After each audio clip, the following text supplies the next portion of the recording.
দেখছেন এটা নিউজ ইসলামী bank happening পয়েন্টে আপনাদের সবাইকে আমন্ত্রণ জানাচ্ছি। আমি জান্নাতুন নাহার জাকিয়া। দর্শক, আজকে বেশ কয়েকদিন ধরেই কিন্তু তীব্র তাপদাহে সারা দেশে পড়ে যাচ্ছে এবং রাজধানী সহ সারা দেশে তীব্র গরমে জনজীবন বিপর্যস্ত অবস্থায় আছে। রোদ এবং গরমের তীব্রতার সঙ্গে সঙ্গেই কিন্তু বাড়ছে স্বাস্থ্য ঝুঁকি। আমরা এ নিয়েই আজকে হ্যাপেনিং পয়েন্টে কথা বলবো আমাদের অতিথির সঙ্গে, এবং আজকে ভার্চুয়ালি আমাদের সাথে অতিথি হিসেবে আছেন জনস্বাস্থ্য বিশেষজ্ঞ এবং সাবেক প্রধান ও মহামারী নিয়ন্ত্রণ ও প্রস্তুতি বিভাগ ICDDRB এর ডাক্তার আনোয়ারুল ইকবাল। স্যার, আপনি নিশ্চয়ই আছেন আমাদের সাথে। স্বাগত জানাচ্ছি আপনাকে আমাদের আয়োজনে।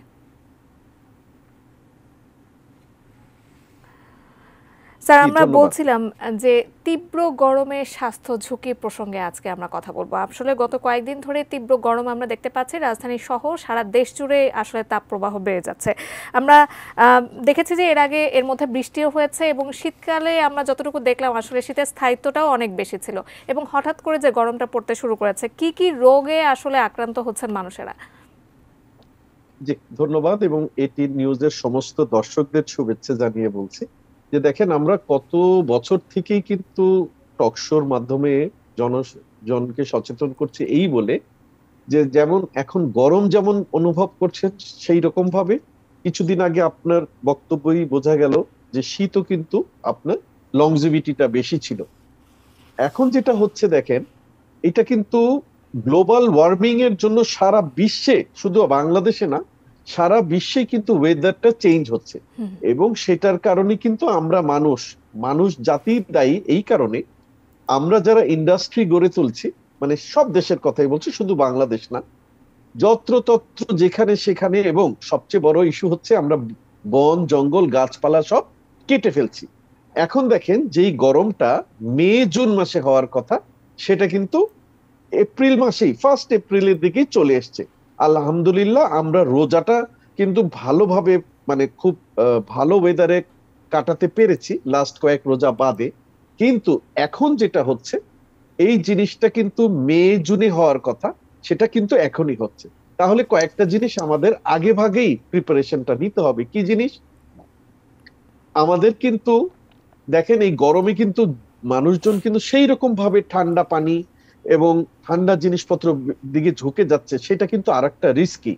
আপনি কিন্তু একটু খেয়াল করলে দেখবেন, এই লাস্ট 2-3 মাসে একটা নতুন ধরনের ভাইরাস মানুষকে সেই রকম ভাবে ভোগাচ্ছে। আমি নিজেও সেটাতে আক্রান্ত। সেটা হচ্ছে বুকের মধ্যে কফ জমে যাচ্ছে এবং মৃদু মৃদু জ্বর হচ্ছে, মাথা ব্যথা হচ্ছে, সাথে কিন্তু আপনার সেই রকম কাশি। এই জিনিসটা কিন্তু আগে ছিল না। মেবি এটা করোনার একটা ইফেক্ট, যেটা এখন নতুন ভাবে দেখা দিচ্ছে, এবং এটা শুধু বাংলাদেশ না, সাবকন্টিনেন্টে বিভিন্ন জায়গায়। এবং এই কাশি যেগুলো আগে ধরেন 5 দিন 7 দিনের মধ্যেই চলে যেত, সেটা প্রায় আপনার 20-25 দিন পর্যন্ত লিঙ্গার করছে এবং নেবুলাইজও করা লাগছে।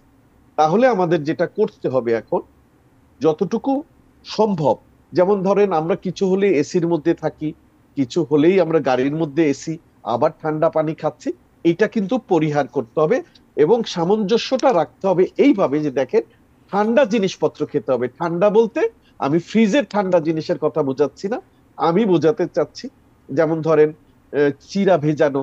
আমি রমজান মাসে যখন মানুষজন ইফতার খোলে, মানে যেহেতু আমরা মুসলিম প্রধান দেশ, সেইভাবেই বলছি যে আমাদের ফল মূল এইসব জিনিসের প্রতি একটু ঝুঁকতে হবে। তার মানে এই না যে খুব দামি জিনিসের প্রতি যেতে হবে, তা কিন্তু না।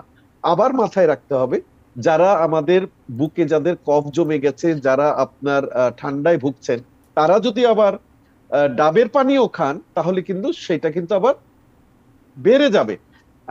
সুতরাং আমাদের মাথায় রাখতে হবে যে আমাদের, বিশেষ করে বাচ্চাদেরকে, আমরা যারা ধরেন এখন স্কুলটা বন্ধ আছে, এরা জানি বেশি পরিমাণে ঘেমে না যায়, এবং ঘামলেই তাদের গাটা মুছিয়ে ফেলতে হবে। বারবার কিন্তু গোসল করাটাও কিন্তু আবার সঠিক কাজ না। তো সুতরাং সবকিছু মিলিয়ে আমাদের মাথায় এই সচেতনতাটা আনতে হবে যে আমাদের পরিবেশ এবং আবহাওয়া যেইভাবে পরিবর্তন হচ্ছে, আমাদের লাইফস্টাইলটাও কিন্তু সেইভাবে চেঞ্জ করতে হবে। এবং লাইফস্টাইলের মধ্যে মেইন জিনিসপত্র যেটা হচ্ছে, আমরা পারতপক্ষে যাদের একদম প্রয়োজন নেই, তারা আমরা বাইরে যাব না। যেমন একটা উদাহরণ দিচ্ছি, এখন ঈদের কেনাকাটা, ঈদের কেনাকাটাটা আমরা এখন চেষ্টা করব, আমি জানি না, কারণ বললে অনেকে বলবে উনি বাড়াবাড়ি বলছেন, চেষ্টা করব যে ইফতারের পরে তারাবির পরে বের হওয়ার জন্য। তাহলে কিন্তু আপনি একটু সুদিংনেস পাবেন। সামনে কিন্তু আবার আমাদের 14ই এপ্রিল পহেলা বৈশাখ রয়েছে, সেখানে যেন আমরা একদম দিক বিদিক জ্ঞান শূন্য না হয়ে ঘোরাফেরা করলে যেটা হবে, সেইটাতে দেখা যাবে, আমি দেখেছি প্রত্যেকবার, যেহেতু আমি আইসিডিডিআরবিতে আগে ছিলাম, এই প্রোগ্রামের পরেই কিন্তু ডায়রিয়ার রোগী সেই রকম বেড়ে যায় ঢাকা শহরে, চট্টগ্রাম শহরে এবং বিভিন্ন মফস্বল শহরে। কেন? আমরা মাত্রাতিরিক্ত আপনার রোদের মধ্যে ঘোরাফেরা এবং সেখানে আপনার বরফ জাতীয় জিনিসপত্র খাওয়া, এবং সেই বরফের পানি বা আইসক্রিম যেটাকেই বলি, সেটার পানিটা ঠিক মতো ভালো থাকে না, যেই কারণে আমাদের কিন্তু ডায়রিয়ার দিকে আমরা আক্রান্ত হই। তো সেই জিনিসগুলো মাথায় আমাদের রাখতে হবে। আমরা করব, আমরা ফুর্তি করব, আমরা মজা করব, কিন্তু সবই সীমাবদ্ধতার মাধ্যমে। আমি অনেক এইভাবেও দেখেছি মা বাবারা আবেগ আপ্লুত হয়ে কোলের বাচ্চাদের সহ আপনার এই সব প্রোগ্রামে যাচ্ছেন। আপনারা যান, কিন্তু যাবেন কখন? বিকালের দিকটায় যান, সন্ধ্যার দিকটায় যান। আমার আগে জীবন, তারপরে আমার অন্য ইস্যু। তো সেই জিনিসগুলো যদি আমরা মাথায় রাখতে পারি, তাহলে আমরা এই সব রোগ বালাই থেকে কিছুটা রক্ষা পেতে পারবো। কারণ গ্লোবাল ওয়ার্মিং এ আমার আপনার হাত নেই ঠিকই, কিন্তু যারা ব্যবসায়ী আছেন, যারা ইন্ডাস্ট্রিয়ালিস্ট আছেন, তাদের কিন্তু চরম ভূমিকা আছে এই জলবায়ু পরিবর্তন। অবশ্যই স্যার, আপনাকে ধন্যবাদ। আপনি এই প্রসঙ্গটা আসলে টেনেছেন। আমি আপনাকে জিজ্ঞেস করব ভাবছিলাম যে এই সময়টা আমরা প্রায় প্রতিটা ঘরেই দেখতে পাচ্ছি যে প্রায় প্রতিটা মানুষ ঠান্ডা জ্বরে বেশিরভাগ ভুগছেন।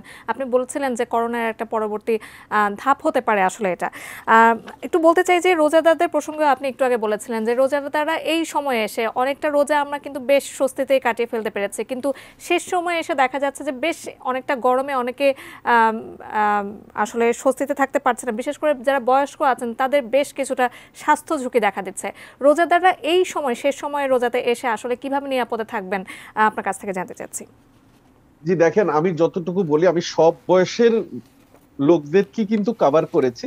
এখন যারা চাকরিজীবী আছে তাদের তো বের হতেই হবে, বাট আমি যতটুকু জানি, কেউ যদি 8 আর 9 তারিখটায় ছুটি পায় বা অনেক থাকে, তাহলে কিন্তু এবারের ঈদে ভালো বন্ধ আছে। তো যেই কারণে বন্ধ যদি থাকে, যারা চাকরিতে না গিয়ে পারেন, তারা সাধারণত চেষ্টা করবেন দিনের বেলাটায়। আমি বলছি যে আমাদের সকাল 11টার থেকে শুরু করে 4টা পর্যন্ত এই টাইমটা যতটুকু পারবো বের না হওয়ার জন্য, একদম প্রয়োজন ছাড়া। আপনি শুধু কিন্তু ঢাকার কথা চিন্তা করলে হবে না। আপনি এই যে আজকে, আমার যতটুকু আমি জানি, আজকে 34 ডিগ্রি ভুল না করে থাকলে ঢাকাতে, তাহলে রাজশাহী, তারপরে আপনার দিনাজপুর, তারপরে চাঁপাইনবাবগঞ্জ, ওখানে তো আরো বেশি। আমি সারা জায়গার মানুষের জন্যই বলছি যে আপনারা পারলে এই দিনের বেলাটা বের না হয়ে ঘরের মধ্যে থাকার চেষ্টা করবেন। না পারলে তো সেটা আলাদা ইস্যু, কিন্তু ওই যে বললাম, যেহেতু সামনে ঈদ আছে, অন্য ফেস্টিভ্যাল আছে, পহেলা বৈশাখ আছে, আপনারা চেষ্টা করেন যে সন্ধ্যার পরে, হ্যাঁ, যারা তারাবি পড়েন তারা, কারণ এখন মার্কেট সারাক্ষণই খোলা থাকে, রাত 12টা 1টা পর্যন্ত এমনিতেই খোলা আছে। আমরা চেষ্টা করি, কারণ রাতে তাপমাত্রাটা একটু কম থাকে, আপনি স্বস্তি ভাবে ঘুরে ফিরে বেড়াতে পারবেন। তো এই জিনিসগুলো আমাদের মাথায় নিতে হবে, এবং সেই সাথে আমাদের বাচ্চাদের বিশেষ করে খেয়াল রাখতে হবে। এটা আমি আগেও বলেছি, এবং বয়োজ্যেষ্ঠ যারা আছেন তাদেরকে ঠান্ডা জাতীয় জিনিস, যেমন বাঙ্গি আছে, হ্যাঁ, আমি তরমুজের কথা বলতে চাই না, এইটা আবার একটা আপনার কন্ট্রোভার্সির মধ্যে চলে গেছে। তরমুজের ব্যবসায়ীরা যেইভাবে আমাদেরকে ঠকাচ্ছে বা যা করছে, সেইভাবে আমি বলতে চাচ্ছি যে যেসব ফলমূল আপনার দেহটাকে ঠান্ডা রাখে, এমন জিনিসপত্র ইফতারের সময় বা অন্যান্য সময় খাওয়াটা বেটার। এবং আমরা শুধু দেখেন এই রোগটা কমাতে পারবো, কিন্তু কমপ্লিটলি ইরাডিকেট করতে পারবো না। এই কারণে কিছু কিছু মানুষের তো কিছু না কোনো সময় বের হতে হবে।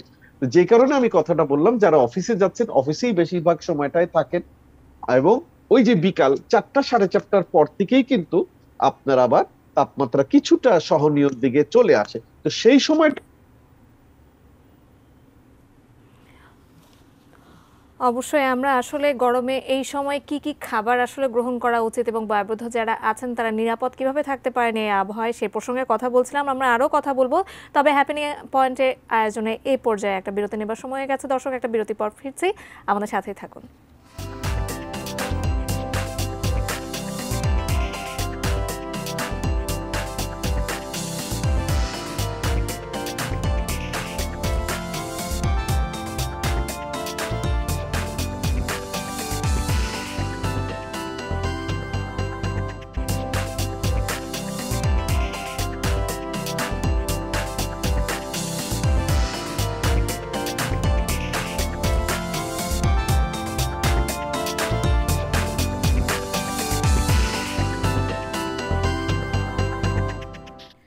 বিরতির পর আরও একবার আমন্ত্রণ জানাচ্ছি আমাদের আজকে হ্যাপেনিং পয়েন্টের আয়োজনে। আজকে আমরা কথা বলছিলাম তীব্র গরমের স্বাস্থ্য সুরক্ষা নিয়ে এবং ডাক্তার আনোয়ার ইকবাল আমাদের সাথে আছেন। স্যার, আমরা বিরতিতে যাবার আগ মুহূর্তে খাবারের কথা বলছিলাম, আসলে এই সময় কোন কোন খাবার নির্বাচন করা উচিত নিজেকে সুস্থ রাখার জন্য। আমরা যদি একটু ডেঙ্গু প্রসঙ্গে আসি বা মশা প্রসঙ্গে আসি, বাঙালির জন্য সবচেয়ে ভয়াবহতম একটা জিনিস। এই সময় এসে আমরা হুটহাট অনেক সময় দেখেছি যে বৃষ্টি হয়েছে, কিছুদিন আগে শিলাবৃষ্টিও আমরা দেখেছি, অনেক জায়গায় পানি জমে আছে, অনেক জায়গায় নির্মাণ কাজের কারণে পানি জমার ফলে সেখানে মশা বাড়ছে, যেটা কোনোভাবেই নিয়ন্ত্রণ করা যাচ্ছে না। এই পরিস্থিতি আসলে কোন দিকে যেতে পারে বলে আপনার মনে হয়? জি, ধন্যবাদ। আসলে দেখেন, আমি একটা কথা আপনার সাথে কন্ট্রাডিক্ট করি। কোনোভাবেই নিয়ন্ত্রণ করা যাচ্ছে না, না কোনোভাবেই নিয়ন্ত্রণ আমরা করছি না, করছি না, জিনিসটা আচ্ছা। শব্দটা এই। হুম। কারণ একটা জিনিস খুব দুঃখজনক, দেখেন, করোনাটা ছিল একটা নতুন অসুখ আমাদের জন্য, আমরা অনেকেই এটার সম্বন্ধে জানতামই না, এটা ছিল প্যান্ডেমিক সারা বিশ্বে। কিন্তু ডেঙ্গিটা হয় মশার থেকে, এটা আমি আপনি গ্রামের মানুষ থেকে শুরু করে শিক্ষিত মানুষ অশিক্ষিত মানুষ সবাই কিন্তু সেটা জানে। তাহলে আমাদের টার্গেট কে? মশা। এখন মশা, মশার লার্ভা এবং মশার ডিম। আচ্ছা, এখন আমরা বলছি যে আগে এটা শুধু ঢাকা শহরে হতো, এখন কিন্তু সারা জায়গায় ছড়িয়ে গেছে। কেন? এই ডেঙ্গি মশাগুলো অ্যাটমসফিয়ারের সাথে মিশে মিশে মিশে তারা অন্যান্য জায়গায় এখন সার্ভাইভ করা শিখে গেছে। যেই কারণে এখন এই মশাগুলো আপনার মিডল ইস্টে, আর্জেন্টিনা, ব্রাজিল, বিভিন্ন গরম অঞ্চলেও কিন্তু হচ্ছে।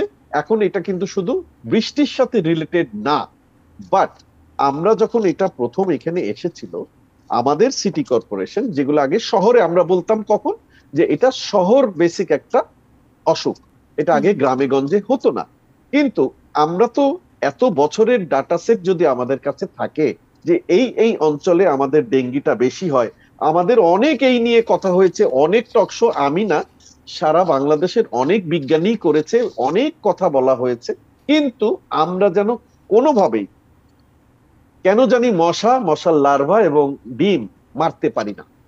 এখন এটা বলতে গেলেই এই সিটি কর্পোরেশনের মেয়র রাগ করেন, ওই সিটি মেয়রের কর্পোরেশনের রাগ করেন, কেউ বলে ডাক্তাররা কাজ করে না, কেউ বলে সিটি কর্পোরেশনে কাজ করে না। এই যে ডিশোল্ডারিং, এইটা করতে করতে আমাদের দেশের অনেক মানুষ, আপনার ভালো মানুষেরা আপনার প্রাণ হারিয়ে ফেলেন, এবং সেই ক্ষেত্রে বাচ্চারাই বেশি প্রাণ হারাচ্ছে। এই যে একটা মানুষ মারা যাচ্ছে, এর জন্য যেহেতু আমাদের দায়বদ্ধতা নেই, তাই আমরা এই নিয়ে তেমন একটা মাথা ব্যথা করি না। কারণ আমরা কিন্তু প্রতিবার আগে আমরা বলতাম, 5-6 বছর আগে বলতাম যে এটা বৃষ্টির সাথে রিলেটেড এবং জুন জুলাই মাস থেকে এটা হয়। কিন্তু যেহেতু দেখেন, একটা উদাহরণ দিয়ে বলছি, এই যে গরমটা এখন এপ্রিল মাস থেকেই শুরু হয়েছে, এবং আপনি নিজেই বললেন যে কিছুদিন আগেও বৃষ্টি হয়েছে, বৃষ্টি সামনে আবারও হবে। জি।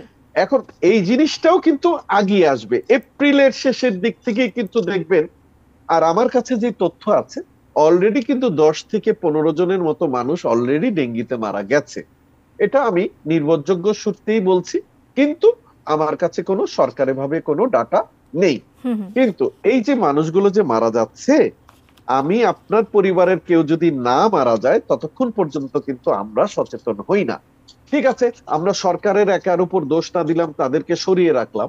এই ঢাকার শহরের কথাই বলি, যারা যারা এখানে ফ্ল্যাটে থাকেন, এখন দেখা কিন্তু যাচ্ছে যেটা সবচেয়ে ইম্পর্টেন্ট, সেটা হচ্ছে ছাদ কৃষি কিন্তু ভালো জিনিস, এটার বিরুদ্ধে আমি বলি না। বাট ছাদ কৃষি যারা করেন, তারা যদি ছাদের, এবার দেখা গেছে মশার ঘনত্ব ছাদে কিন্তু অনেক বেশি রাদার দেন গ্রাউন্ডে। তো এখন সেই ছাদের বাগানগুলো আপনার পরিষ্কার রাখতে হবে। এই সহজ কথাগুলো কতবার যে আমরা বলেছি, কিন্তু যারা সহজ এই কথাটাই ছাদকৃষি আসলে করেন, আমরা বারবার বলে থাকি। আমরা যদি একটু আবারও ইয়েস, গরম প্রসঙ্গে আসি, যে হিট স্ট্রোকের কথা চলেই আসে তীব্র গরমের জন্য। হিট স্ট্রোকে জি। আসলে কি কি লক্ষণগুলো পরিলক্ষিত হয় এবং কি করণীয় এনে? আচ্ছা দেখেন, হিট স্ট্রোক হয়ে গেলে আপনার কিন্তু করণীয় খুব অল্প। যেমন একটা কথা বলি, হিট মানে তাপ, তাপের সাথে যে রিলেটেড স্ট্রোকটা হয় সেটাই হিট স্ট্রোক। যে কারণে এইটার আনসার কিন্তু আমার প্রথমেই দেওয়া। বিশেষ করে এটা হয় বয়োবৃদ্ধ মানুষদের আর বাচ্চাদের। তো এদেরকে এই গরমে যত কম পারা যায় বাইরে বের করবেন। এছাড়া আপনার হিট স্ট্রোক থেকে বাঁচার মেইন উপায় হচ্ছে আপনি বাইরে যাবেন না। তাহলেই কিন্তু আপনি হিট স্ট্রোক থেকে আপনি বেঁচে যাবেন। কিন্তু যাদের একদম যেতেই হয়, আমি সেটাই বারবার কিন্তু একই কথা বলছি, যে যাদের যেতেই হবে একদম অপারগ, তারা, যারা বাসে যান বা সিএনজিতে যান, তারা অবশ্যই একটু রুমাল ভিজিয়ে রাখবেন সাথে। আপনার ছাতি ব্যবহার করবেন। দেখতে অনেকে অনেকে অপছন্দ করে, ছাতি নিয়ে হাঁটতে চান না, কিন্তু আগে জীবন। হ্যাঁ, আর যারা গাড়িতে চড়েন তাদের নিশ্চয়ই গাড়িতে এসি আছে। তারপরে আমি বারবার বলছি, আর রোজাও আর খুব বেশি সময় নেই, কিন্তু আর হয়তোবা 5 থেকে 6টা রোজা বাকি আছে। সেই সময় রোজার পরেই কিন্তু আপনারা পানির পরিমাণ হলো বেশি খাবেন। পানি বেশি বেশি যত খাবেন, অত কিন্তু আপনার বডিটা ডিহাইড্রেট কম হবে। একটা জিনিস মনে রাখবেন, যে এই গরমে কিন্তু অসুখ অনেক রকম ভাবে বাড়ে। অনেকের ধারণা যে নিউমোনিয়া জাতীয় জিনিস শীতে বেশি হয়, আসলে গরমে বেশি হয়। এই কারণে আমাদের দেশে দেখবেন ধুলাবালির প্রাধান্য সেই রকম। তো সেই অনেকাংশেই স্যার। ধুলা, জি, আমরা ইয়েস, আমাদের আয়োজনে একেবারে শেষ পর্যায়ে চলে এসেছি। আমরা যদি বলি যে ছোট ছোট যারা রোগাক্রান্ত হচ্ছে না ইতিমধ্যে, জ্বর, কাশি এরকম রোগগুলোর ক্ষেত্রে অনেকে অ্যান্টিবায়োটিক সেবন করে থাকেন, তারা এই সময় এসে কি করবেন? এবং সেই সাথে ডায়াবেটিস রোগীদের ক্ষেত্রে আমরা দেখি যে অনেক তাড়াতাড়ি কিন্তু তাদের শরীরে পানি কমে যায়। তারা এই সময়টা এসে কি করবেন, যদি একটু ছোট করে বলেন। দেখেন একটা কথা বলি, যদি অ্যান্টিবায়োটিক লাগে তাহলে তো নিতে হবে, কিন্তু হুম, হুম। সেটা দেবে কে? দেবে হলো ডাক্তার। ডাক্তারের পরামর্শে যদি আপনি অ্যান্টিবায়োটিক খান, সেটা মানে ভালো করার থেকে খারাপ করবে বেশি। কারণ এই একটা জিনিস বাঙালি খুব ভালো পারে, ডাক্তার বাদে নিজেরাই ওষুধ দিয়ে দিতে পারে, আরেকজনকেও প্রেসক্রাইব করে ফেলে যে এইটা খান, আমি খেয়ে ভালো হয়েছি। এইটার থেকে একদম আপনারা বিরত থাকবেন। আর আমি নিজে ডায়াবেটিক পেশেন্ট, ডায়াবেটিসটা যদি আপনি নিজে ভালো মতো কন্ট্রোল করতে পারেন, এর থেকে ভালো জিনিস আর কিছু নাই। এবং আপনার একটা, যার যেরকম পরিমাণের ডায়াবেটিস, আমি গড়পড়তা বলতে পারবো না, আমার উদাহরণ দিয়ে, আমি যদি সেহরির সময় 4 থেকে 5 গ্লাস পানি খেতে পারি, আমি কিন্তু আলহামদুলিল্লাহ এই পর্যন্ত সব রোজাই রেখেছি। তো আচ্ছা। সুতরাং ডায়াবেটিস হলেই যে আপনার বিপদ তা না, কিন্তু ডাক্তারের সাথে পরামর্শ করে আপনার, যেহেতু আপনি 2 বেলা খাবেন, সেহেতু আপনার ওই ডায়াবেটিসের যে ওষুধটা আছে, কেউ যদি ইনসুলিন নেয় ইনসুলিন, কেউ যদি মুখের ওষুধ খায় মুখের ওষুধ, সেটা অ্যাডজাস্ট করে নিতে হবে। এবং অ্যাডজাস্ট করে নিলে, এবং আমি নিজে সাক্ষী, আমি একজন ডাক্তার প্লাস ধর্মভীরু একজন মুসলমান, সেই হিসাবে বলছি, ডায়াবেটিস কিন্তু রোজার মধ্যে একদম নর্মাল থাকে। আপনি এটা প্রমাণিত, আমার নিজের বেলায় প্রমাণিত। ওষুধ খেতে হয় ঠিক আছে, কিন্তু অন্যান্য মাসের তুলনায় রমজান মাসে কিন্তু ডায়াবেটিসটা ভালো থাকে। জি স্যার, অসংখ্য ধন্যবাদ আজকে আমাদের আয়োজনে যুক্ত হবার জন্য। Thank you. দর্শক, আজকে আমরা কথা বলছিলাম তীব্র গরমের স্বাস্থ্য সুরক্ষা নিয়ে, এবং আজকে ডাক্তার আনোয়ার ইকবাল, জনস্বাস্থ্য বিশেষজ্ঞ এবং সাবেক প্রধান মহামারী নিয়ন্ত্রণ ও প্রস্তুতি বিভাগ ICDDRB আমাদের সাথে উপস্থিত ছিলেন, এবং তিনি নানা রকম দিক নির্দেশনা আপনাদেরকে জানাচ্ছিলেন। নিশ্চয়ই আপনারা এগুলো মেনে চলবেন, সুস্থ থাকবেন এবং সচেতন থাকবেন।